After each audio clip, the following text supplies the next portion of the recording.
I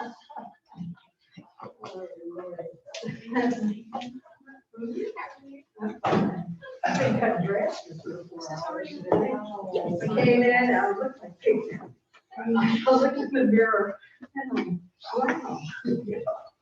Cut my head. Oh, I had not. Cut my dead weeds. Yeah. Well, I'm not a steroid. You turn around and get called home, man. Yeah. Funny. Yeah. And the thing.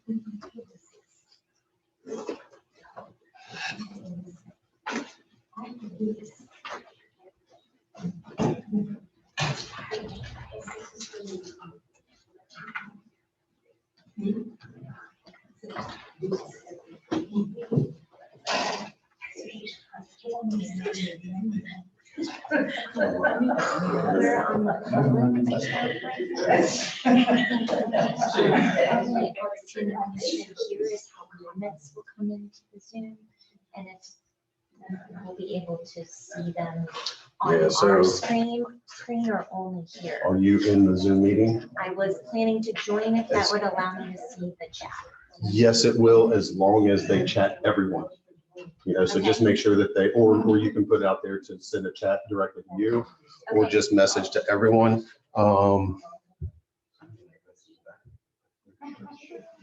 Why is it not?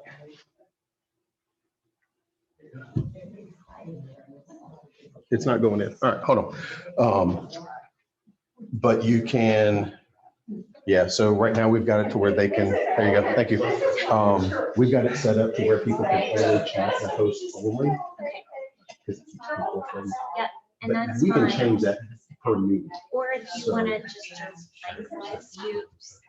you want to, or you want Well, to. she's gonna be hosting. Me. Yeah. Yeah, I mean, we can change it for this meeting. We just have it defaulted that way because things that have happened to us before. Any So comments that come in, I'll just get them to you. Is there a way for me to just send them to her, or can I? you can just keep them right here. Okay. So You'll be able to see them. yeah, they'll pop up here. Okay. Because right now you've got host only. And if you want, you can, like I said, you can send it to everybody or everyone publicly. It's up to you how you guys want to do it for this meeting. Yeah. Sorry. But you would be able to chat with me. Mhm. Yeah, if you're going to be in the meeting. Okay. So Yeah. if you just want to. Yeah, I can just copy and paste them. Or Yeah, if it's easier for us to relocate to you, if it gets to be there's too many, we can yeah, adjust. you're fine. That's fine. You're the host, and that makes sense. Either way. Is that office unlocked? Should be. I'll double check to make sure it's unlocked. Thank before I leave. So you guys there. You all know that if you don't want anyone to hear you, to press the button, but you got to press and hold it. Yeah. And then when you let go, it's live again. I don't have that luxury on this one for y'all. It's live all the time. So you can, the judge cover up or whatever.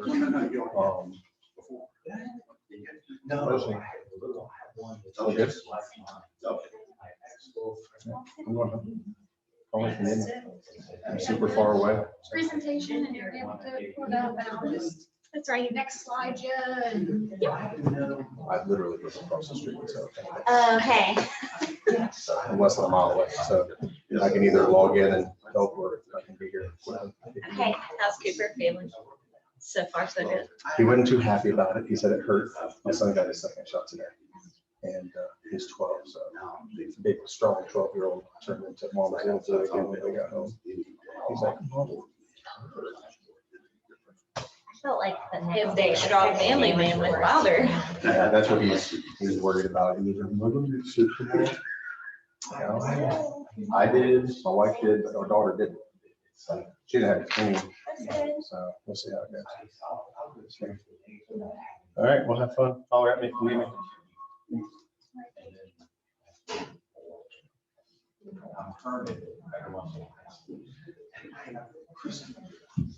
Have you asked to make sure that everyone's been got on? That all of them have access? Do you want to make an announcement or anything to me? Have you said anything to them as far as access for the survey or anything? No, I've got it in the presentation. Oh, no, okay, that's fine, that's fine. So she'll just mention. And it's on the agenda, it's got the public access. Okay. I just want to make sure. Because We've got hard copies from here. technology.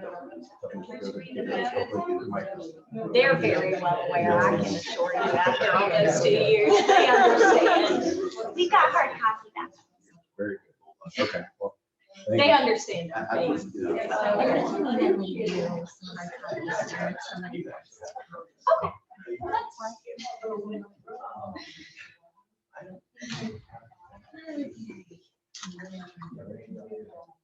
What's your website to access the Zoom? Oh, KingWilliamCounty.us. Yeah, blame it on your brother. And then Go to the calendar, it should be that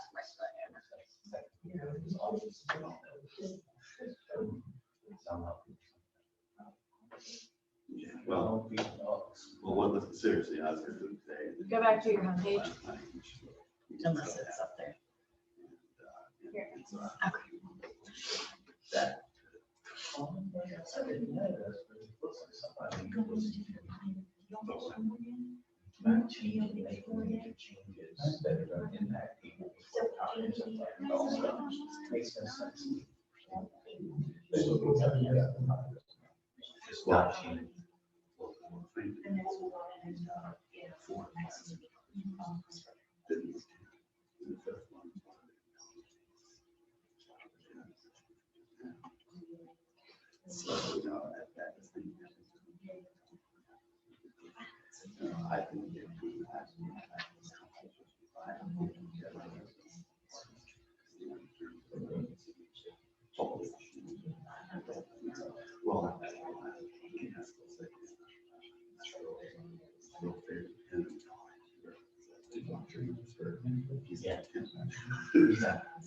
Well,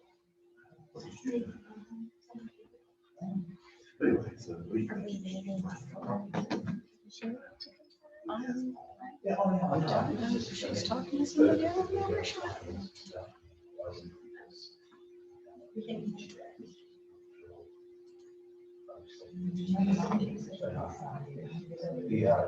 The whole things about this one. Major changes. It should be after we finish. Besides fire. Any of them, like site plan review. Well, stuff will be there. They look like they're changing. I was just right now. Like I said, I put it in the parking lot. Trying to cut it up.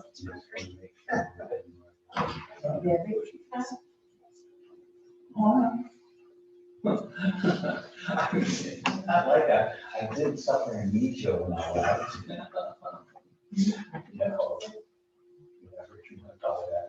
That's up to you.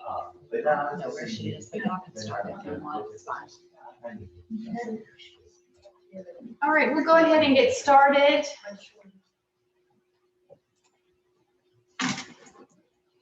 Can everybody see the screens okay? And can everyone hear me okay? I'll try to make sure I project for those online and for those here in the room. Just want to thank everyone for coming tonight and for signing online. We appreciate your involvement in this process. I'm Rebecca Cobb, a planner with the Berkley Group. I also have Kelly Davis with the Berkley Group here as well. And Steph Mathena is joining us from the Berkley Group. And I'll be doing the presentation tonight, and they're going to help out and assist at the end of the presentation. For those online, I just want to remind you, you are muted. So if you have questions, you can go down to the bottom of your screen to the chat. It's kind of hover down at the bottom middle, and you can click on chat. And then to the right-hand side should be a chat window should open for you to type in any questions that you have.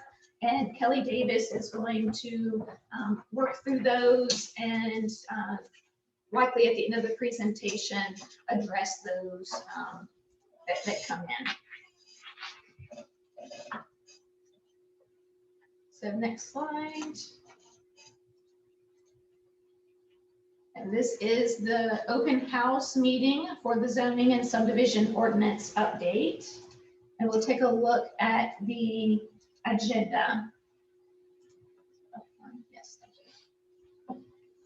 So tonight's agenda, we're going to introduce to you the zoning and subdivision ordinances for anyone who has not been involved in the process, although here in the room, I'm seeing some familiar faces. But for any of you who are not familiar with a zoning ordinance or subdivision ordinance, we will go over a little bit about what they are, their purpose. We'll also talk about the process to date, which includes a short overview of the public engagement that was held at the beginning of the year. We will review changes to the ordinances, so basic overall changes, as well as looking at the changes that have happened since the public engagement time. Then we'll talk about next steps, and then there's an exit survey. And so the exit survey is both for online and in-person participants. We are looking for some feedback. We'll take that back to the Planning Commission and the Board of Supervisors after this. And we'll talk a little bit about the exit survey as we move through the presentation tonight. So a little bit about zoning and subdivision ordinances. The purpose of zoning and subdivision ordinances are basically to serve as your regulatory documents. They ensure orderly development in the community and development that's desired by the community. The comprehensive plan, you'll see labeled there in the middle, is a guidance document. It's your vision for the community. And then the zoning ordinance and subdivision ordinance work towards achieving that vision through the regulation that you adopt. The ordinances contain things like regulation of uses, structures, and the division of land. So a little bit more on what is a zoning ordinance. A zoning ordinance defines how land in the county can be used and developed. Zoning is allowed by the Virginia State Code. Some elements must match state code exactly, and others can be tailored to what your specific county desires. So some things that are in a zoning ordinance are dimensions of lots, and this is something that the community can decide what lot size should be the minimum. Height of buildings, that's another thing. Communities can decide, how to restrict the height of the buildings, at what height. Distance between buildings, location of uses, as well as what uses. And when we're speaking about the uses, that's something that state code also has. Some uses have to be allowed in particular districts. So that's addressed in your ordinance, as well as parking, landscaping, signs, and then other regulations as well. Paired with your zoning ordinance is a zoning map.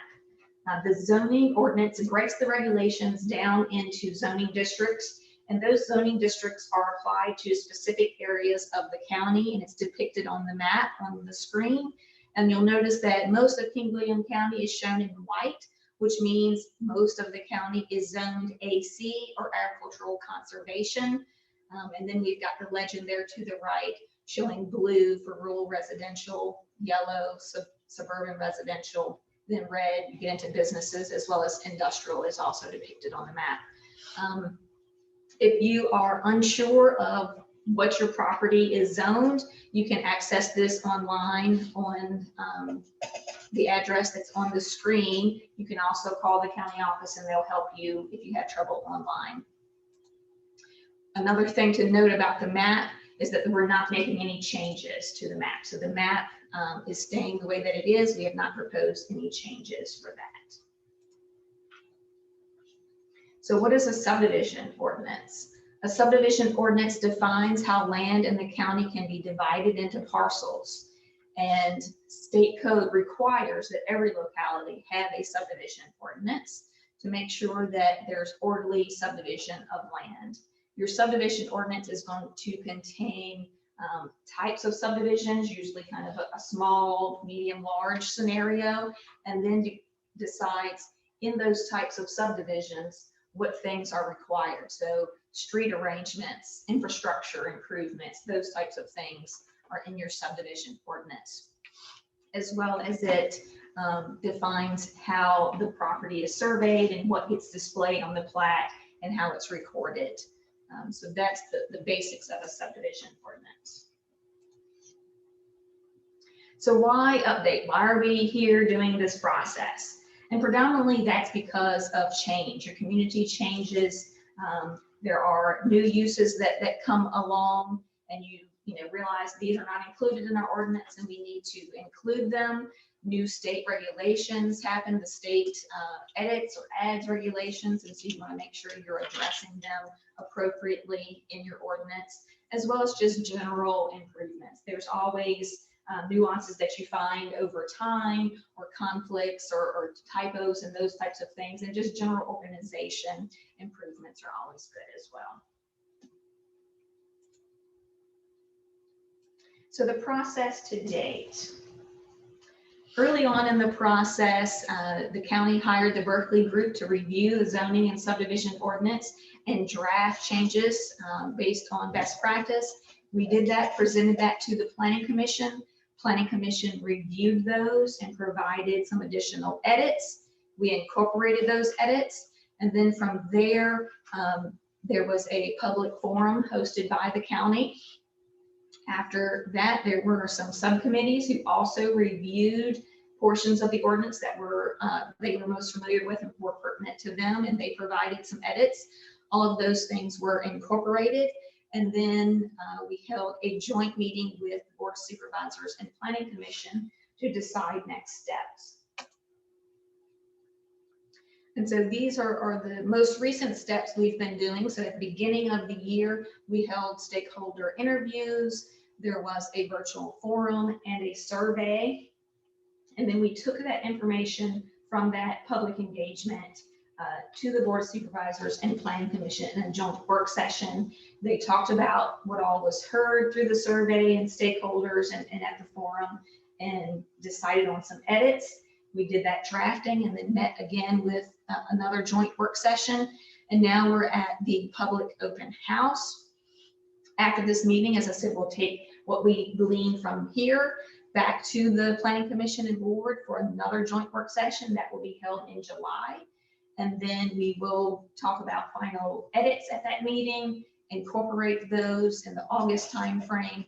And then we're looking at September likely public hearing with the Planning Commission, and October public hearing with the Board of Supervisors. And so a little bit about the approach to the beginning of this year when we did community engagement. The Planning Commission identified key topics. There were things that came from that first public forum that they heard the public talking about. There was also some items that they felt unsure about and wanted to get some additional public feedback. And so from those key topics, the Berkley group created a flyer and a community survey, and the county sent that out to landowners in the county. And the survey was, mailed hard copy, but also online. And we also had stakeholder interviews. County identified prominent stakeholders, and we came here and had interviews with those identified stakeholders. So a little bit about what we learned from the survey. So from the survey, there was a total of 520 responses, both paper and online. So that's the combined total. And we saw that there was support for preserving rural character and agriculture. There was support for site plans with rezoning applications. There was support for the parking, lighting, and landscaping requirements that had been proposed.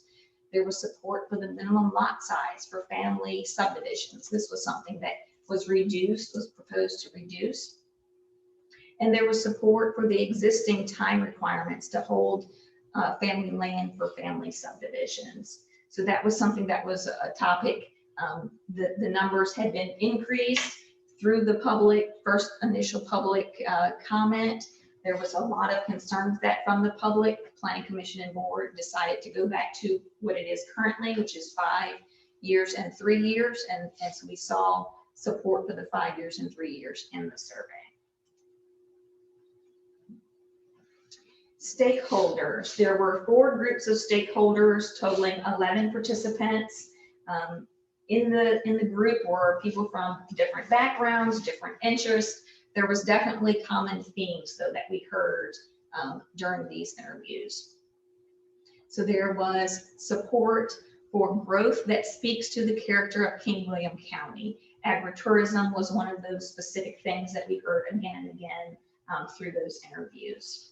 There was support for 5-acre minimum lot size in the AC zoning district. Originally, this was proposed to increase. The stakeholders supported keeping it at the 5 acres. There was support for current requirements for family subdivisions. This is the 5 and 3 years that I was mentioning just a moment ago.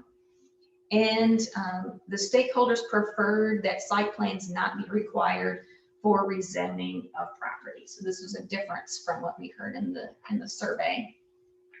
And then stakeholders also pointed out that they felt like the VDOT road requirements in the subdivision ordinance would discourage cluster and small subdivisions. So that was some of the key takeaways from the stakeholder meetings.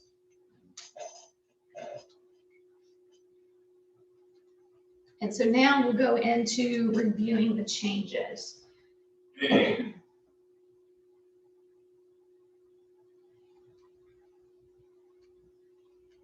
And we're not going to go over every change, obviously, in the ordinance, but we're going to hit some of the main points, and we're going to focus on changes since this last public engagement.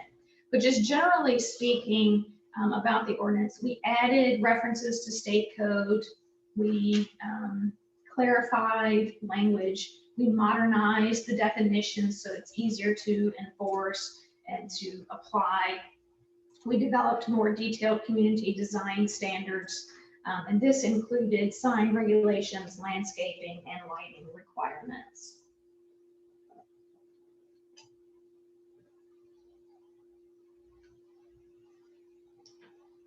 And so a look at your ordinance structure.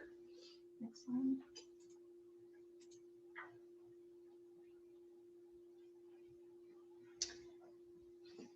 So for those who have not dived in and read the entire ordinance yet, I know we have some folks that have, but for those who haven't or aren't very familiar with the ordinance, and you might be looking for something in particular, this is your structure up front, and the in general are just some general state requirements that are required. And then you have definitions. If there's any terms in the ordinance that you're not familiar with, you can go to the definitions section and find a definition for those. General conditions and administration, again, a lot of state code here. In administration, it does include how the Planning Commission acts, what their duties are. It also includes information on permits, how to apply, what the process is. And then the next article, Article 5, is conditional zoning. This is another type of zoning that can be applied for, and it talks about the process and what the county can do through this process. Then Article 6 is your zoning districts, and this ties back to that zoning map. Once you identify your parcel or some parcel that you're interested in, what zoning district it is, you can go to this article and see what the minimum lot size is, what the road frontage requirements are, those types of things. Right after this is the use matrix. It identifies all the uses that are allowed in the county and lets you know if it's by right or conditional or not allowed in a particular district. The next article is the use and design standards. This relates to those uses. Just because it's by right, there may be some other requirements that are tied with it. And so that's in that Article 8. And then Article 9 is your non-conforming uses. Sometimes when the ordinance gets adopted, there are things that are changing. And so your use or your property may be considered non-conforming. Other people are probably used to the term grandfathered. So that article explains how that works, what you're allowed to do on your property. And then the next several are related to community design. And this is where a lot of change occurred in the ordinance in signs, landscaping, lighting, parking. Then the next article is a planned unit development. This is another zoning district, but it's a unique zoning district in that it allows both business and residential uses and has a bit of a different process and detail that needs to go into the application. So that's a supply in that article. Then the next two articles are some specific uses that are very unique and have a lot of more information with them and needed to be pulled out separately. Site plan requirements, details, how to go about submitting a site plan, what needs to be in it, what's the process there. The subdivision ordinance is being pulled in. And then the final article is floods. And this addresses if you're in a floodplain, how you can build and utilize your property.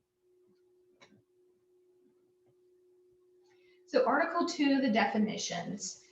We removed requirements from the definitions. We also added new terms. So when we place the subdivision and cluster ordinance information into the ordinance, there was a need to also pull in those definitions. There's also definitions supplied by state code, like for wireless telecommunications.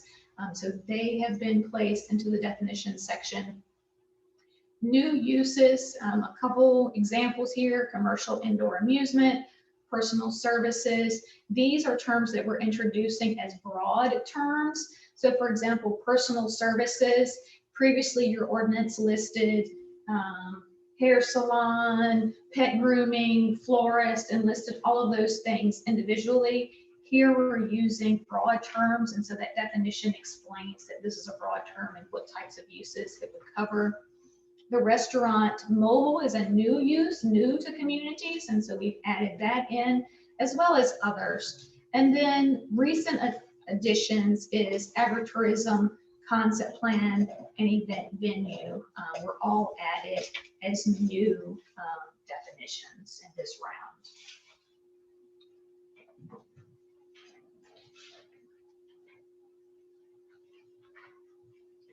So Article 3 and 4, a lot of state code, we just updated to match state code, move out things that didn't apply in these articles. Again, it covers your planning commission, your permits, applications, violations, penalties in the administration section. And for this last round of changes since the public engagement, we've added concept plan requirement for rezoning applications. We heard from the stakeholders that they had a lot of concern about site plans being required, and that site plans are really costly when someone is wanting to rezone to business just so that they can market the property. They may not have, what's called a bird in hand, or already know what's going on the property, but they want to rezone to be able to market it. And so that's something that we heard from stakeholders. However, from the survey, we heard that people, want to know before something is rezoned, well, what is going to go there? What's going to happen on that property? And so concept plan is kind of the meat in the middle there. It's a less expensive way to show the community what's the plan for the property. And so that has been added into this section. Article 5 is conditional zoning. This article allows applicants, as part of a rezoning request, to proffer items. The county said they don't want to accept cash proffers. And we also have added language based on state code to say that you can't demand or accept unreasonable proffers. But if it's related to community amenities or design features, you can accept those things. So for example, if an applicant comes in requesting a multifamily development, then they can proffer design of the building as well as a specific local playground for the community to use on the property.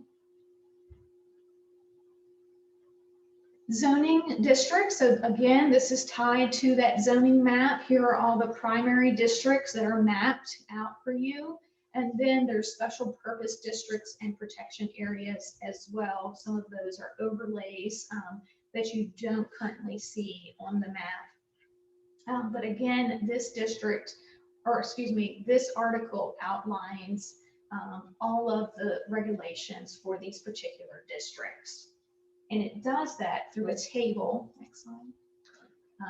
The table you see here, looks quite different from what's in your ordinance currently. It's a lot of text, but there's not a lot of change that we brought forward here. Most of the text we just copied over into the table to make it a little easier to read. Changes here, a couple of things that I've highlighted in red since the last public engagement is Planning Commission and Board did meet and discuss the AC requirements. So when you're looking at this table, you'll see the districts across the top. The AC district is that first light blue column on the left, and minimum lot area 5 acres is in red. That's the current minimum lot requirement for the AC district. It was originally proposed at 10 acres, but from public engagement, Planning Commission and Board decided to put this back at the 5 acres that's existing currently. The other item in red is the minimum lot frontage. And so lot frontage is along the street, where you front on the street from one sideline to the other sideline. That distance measured is called your lot frontage. And this was proposed of an increase, I think it was at 500. And they have backed this down to 400.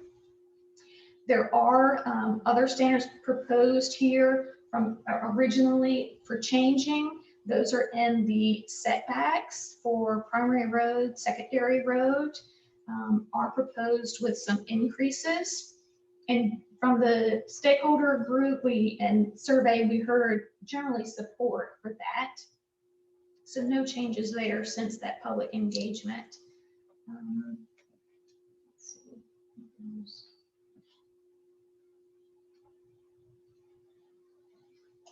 One thing I'll just point out while we're still on this slide is, considering the setback in the lot area, the exit survey does contain some questions related to this.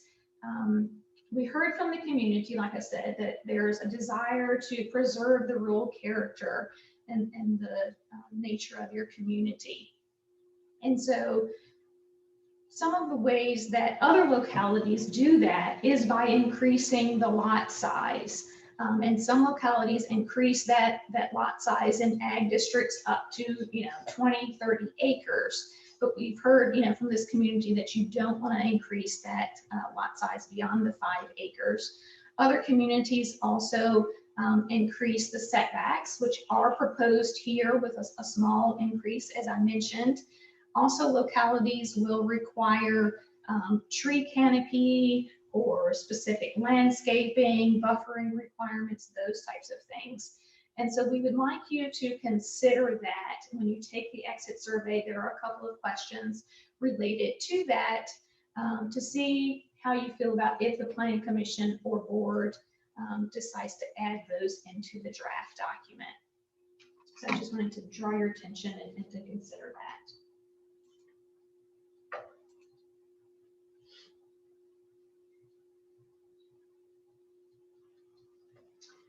So the use matrix. The use matrix is already in your ordinance, but it contained a lot of definitions, a lot of standards with the uses. So we've cleaned those things out, gotten you a table that's just uses. And you'll see again across the top are the districts, and down the left-hand column are the uses.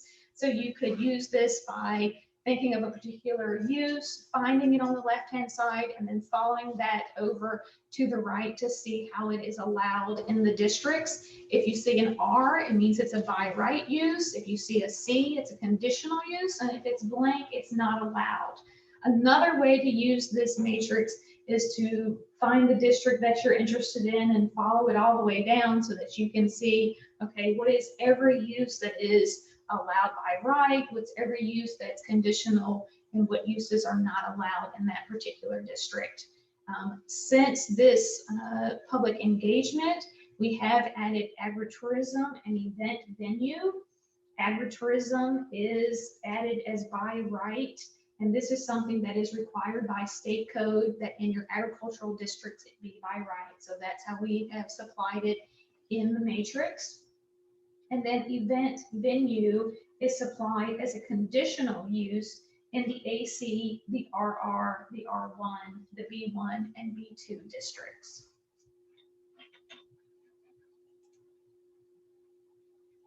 Use and design standards. So this is, again, as I mentioned earlier, there may be a use that's permitted by right, but there are still some standards that the Planning Commission and Board of Supervisors felt should be addressed, to make sure that this use is not having a negative impact on the community and is being a good neighbor. So that's what these standards here do, is to make sure that it is being a good neighbor, that it requires business license when need be. So here are some just examples of uses that have standards with them. You'll see in red the ones that were added this time, accessory dwelling. There was a change there for the standalone accessory structures to limit their square footage. Agritourism and event venue really focused on making sure it's not a negative impact to the community in terms of traffic and number of people and noise. And so that's another thing that the Planning Commission wanted to explore through this survey is about the agritourism and the noise. There is a noise ordinance. There's also a standard that's been supplied for agritourism, but they're wanting to hear from you all, from the public, about your thoughts on the morning time frames and limiting the music. So there is a question in the exit survey about that, and we look forward to your answers on that question.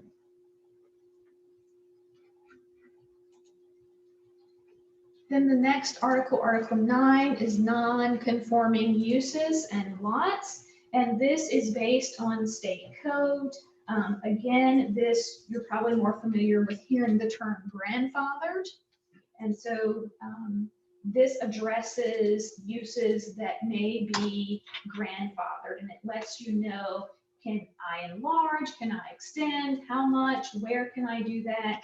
Do I lose my rights to continue this business or using my house, what have you.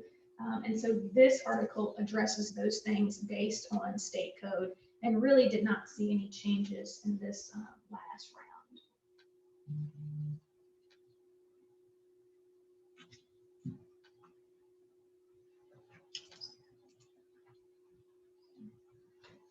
So Article 10, signs. This starts the community design kind of section of your ordinance. And signs, we have to very carefully draft because of the Supreme Court case, Reed versus Town of Gilbert, which basically says if your regulations have things in it that make you read the sign to determine, do I apply this regulation or do I not? Then it's probably an illegal regulation. So signs need to be treated fairly. And so that's what we've done here is remove regulations based on sign content.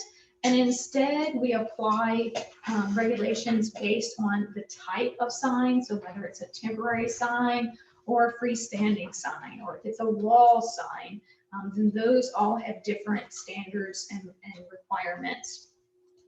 There's also applied regulations based on the district and the sign type. So if it's a business district versus a residential district, you can have a different number of signs and a different size of signs.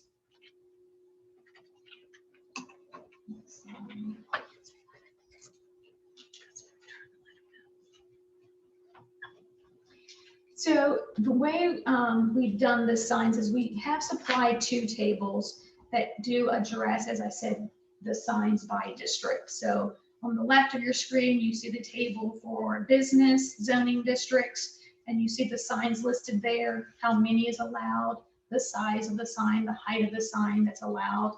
And then the same thing for the ag and residential districts is supplied in the table to the right.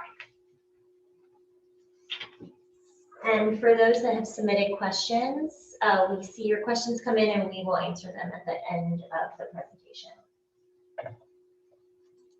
Thank you. Landscaping is a new section.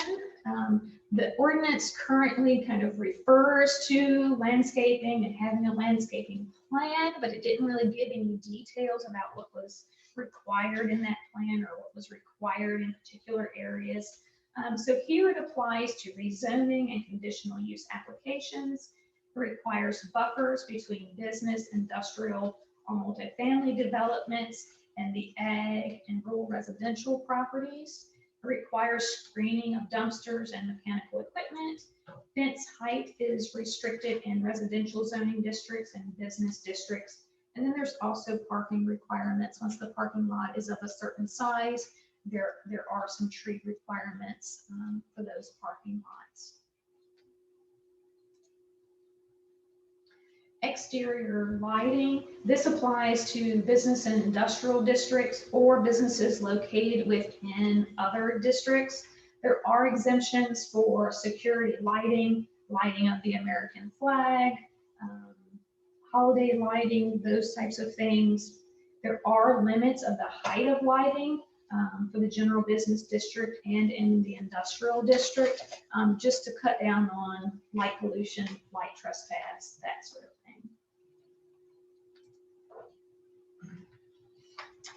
The article on off-street parking and loading, early on, we adjusted these numbers for best practices and the design of the parking lots as well. In this last round, since the public engagement, we've added a requirement for agritourism and event venue, which is saying that they have to supply at least one space per 3 participants for agritourism and event venue.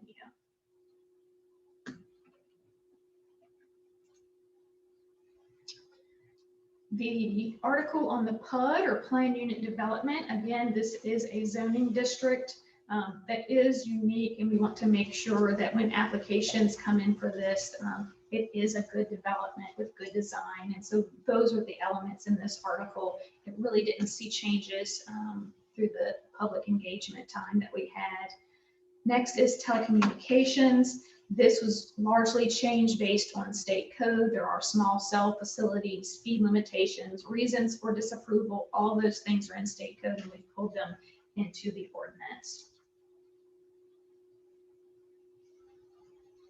Solar facilities. This saw a lot of change earlier on. There was a committee that did review the solar facilities article and provided feedback. And so this article aims to, make sure there are appropriate setbacks, that the neighborhood gets to have input and is aware prior to an application coming in. It also makes sure that the county can receive the best revenue opportunity and options, and it considers the environment and proper dismantling of these sites.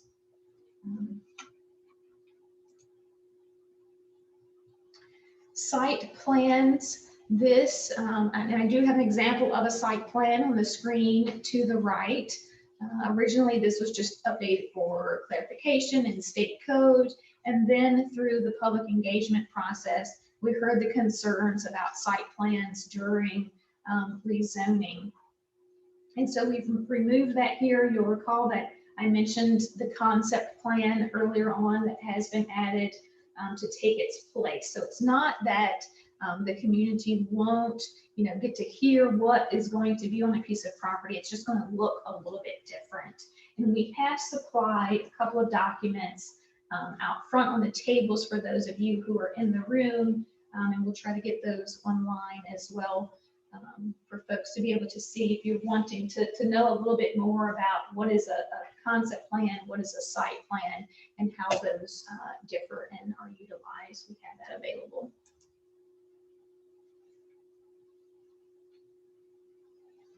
Subdivisions saw changes through adding in the cluster subdivision language, as well as eliminating flag lots in minor subdivisions.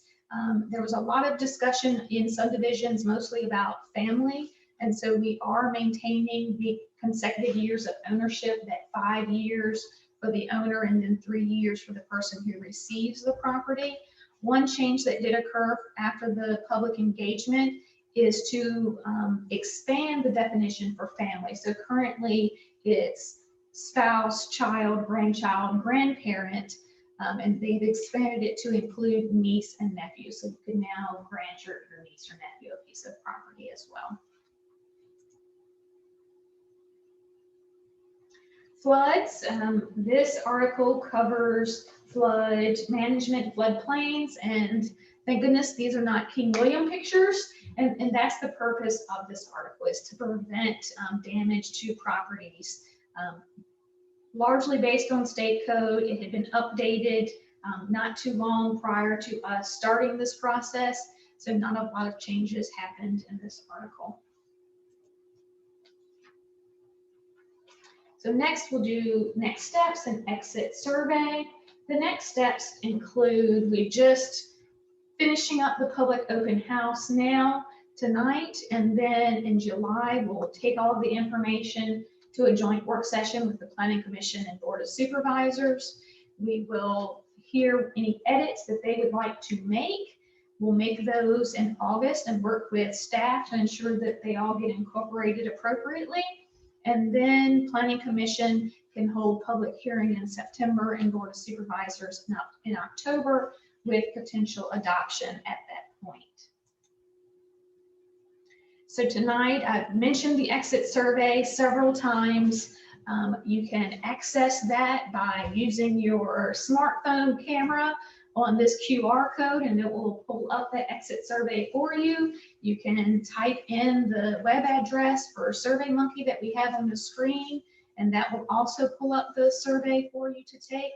We are going to leave the survey open until June 21st. If you feel like you need to read through the ordinance a bit more, study it a bit more, consider your thoughts, then we are going to leave it open and allow some additional time for you to do that. In terms of looking at the ordinance, we do have the link available here, as well as there's other documents. There's a summary memo that I believe those in the room picked up on their way in. It will also be online for folks online to be able to pull that up and see kind of the general summary outline of what I touched on tonight, but just in paper form, to be able to see those items that have been updated and changed.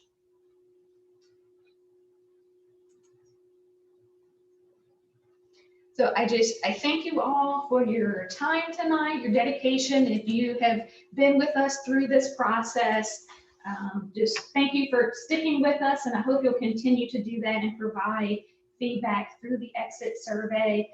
Staff is going to be available for those in the room. We do have some boards out front that you can see some of the pertinent information, the use matrix, the dimensional standards table. Those things are out front for you to take a look at. Steph and I will be available for questions for that. For those that ask questions online, oh, we just had one question? Okay, well, I'll go ahead and address it. So the question is, what is the minimum square foot on the accessory dwelling? So accessory dwelling, what we've said, if it's a standalone structure, meaning it's not attached to your primary dwelling, it's not within a garage or some other structure on your property. If it's just another dwelling standalone on your property, then it's limited to 800 square feet. There are other standards if it's attached to your primary structure. Then it should be no more than 1/2 the size of the finished square footage of the primary dwelling. If it's within the single family dwelling, then it can equal the existing finished square footage. So you could do a basement with a house and have accessory dwelling that way. Does that answer your question online? Okay.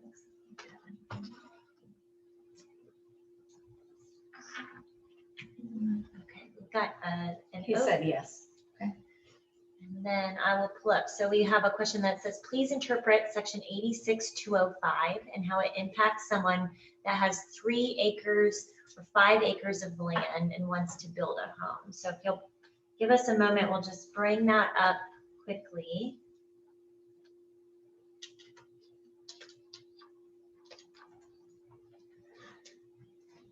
Okay. So this is, the specific question is with regard to non-conforming lots.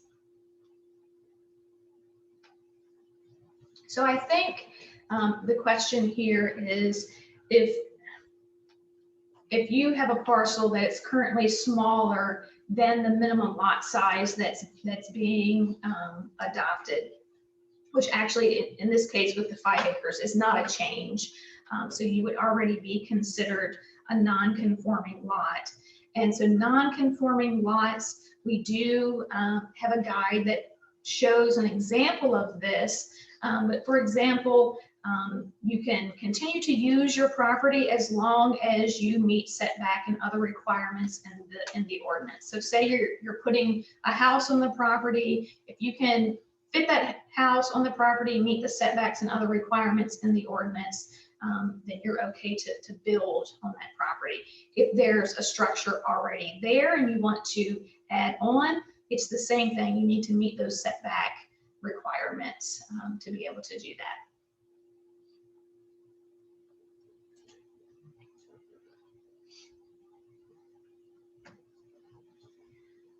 Okay, we will pause for another moment for any other questions that we have online.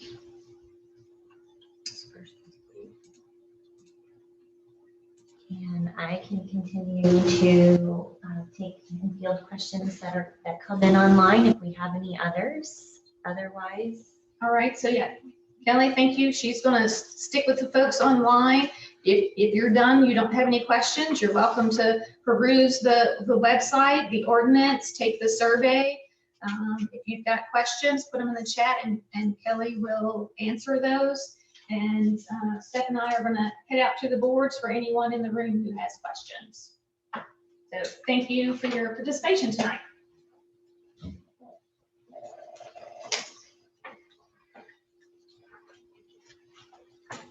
I'm just going to give it like 5 minutes.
Press it on mute.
For the compliance. So, Do you want to just say thank you? All right, everybody, we are going to end the Zoom meeting for tonight. Again, the exit survey will be online and you can find the video for tonight on our YouTube or online as well. And we hope you all have a great night. Thank you. Thank you. yeah, I think that's probably the case. Of course, Well, there's- the car was-